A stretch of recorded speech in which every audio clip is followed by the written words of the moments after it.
Hindi short hand की practice dictation 80 शब्द प्रति मिनट गति से डिक्टेशन 5 सेकंड में शुरू होगी।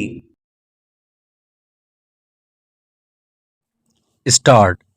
दुनिया भर में तपेदिक या टीबी के उन्मूलन का लक्ष्य हासिल करना दशकों से एक जटिल चुनौती है।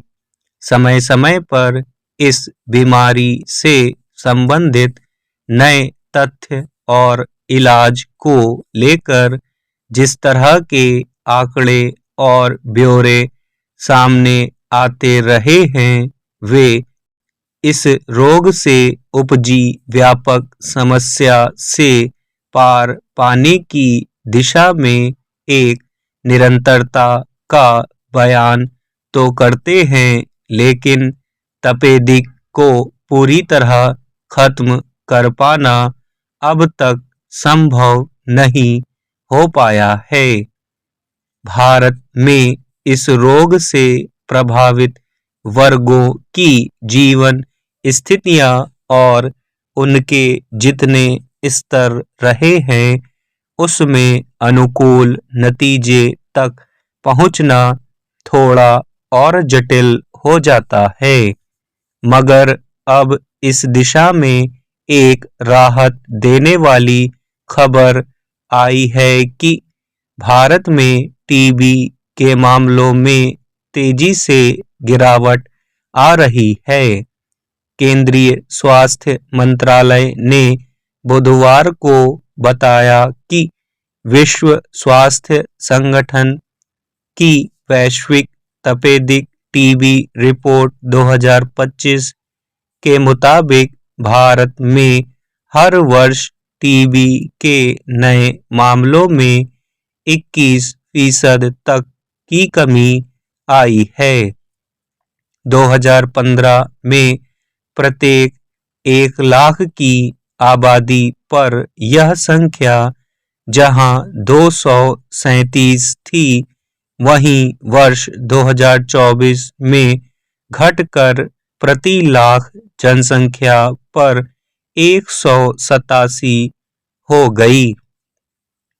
जाहिर है, टीबी के नए मामलों में इतनी कमी इस रोग को देश से पूरी तरह खत्म करने के लिए काफी नहीं है, लेकिन बीते कुछ वर्षों के दौरान इस गिरावट को काफी अहम माना जा सकता है।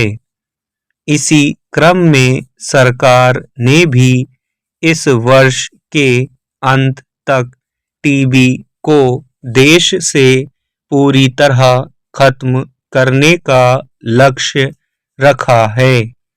मगर अब भी इस रोग के प्रभाव क्षेत्र और जड़ों की जो वास्तविक तस्वीर है, उसमें इसके पूरी तरह उन्मूलन के लिए और ज़्यादा ठोस कदम उठाने की जरूरत लगती है। दरअसल नए मामलों में तेजी से गिरावट निश्चित रूप से एक उम्मीद पैदा करती है, लेकिन अब भी टीबी की वजह से होने वाली मौतों को कम करने का लक्ष्य काफी दूर है। पिछले वर्ष सरकार ने संसद में बताया था कि सन 2023 में देश में टीबी से 85,000 लोगों की मौत हो गई थी। हालांकि सरकार का कहना है कि नई तकनीकों के ज़्यादा से ज़्यादा उपयोग सेवाओं को निचले स्तर तक पहुंचाना और बड़े पैमाने पर इस रोग के प्रति लोगों को जागरूक करने की वजह से टीबी के उपचार के दायरे में काफी विस्तार होगा और इससे इस रोग को खत्म करने में मदद मिलेगी। सवाल है कि इस आशावाद के समांतर सरकार क्या जमीनी स्तर पर तपेदिक की मार से प्रभावित वर्गों तक दवाओं और उपचार की पहुंच सुनिश्चित कर पा रही है? स्टॉप।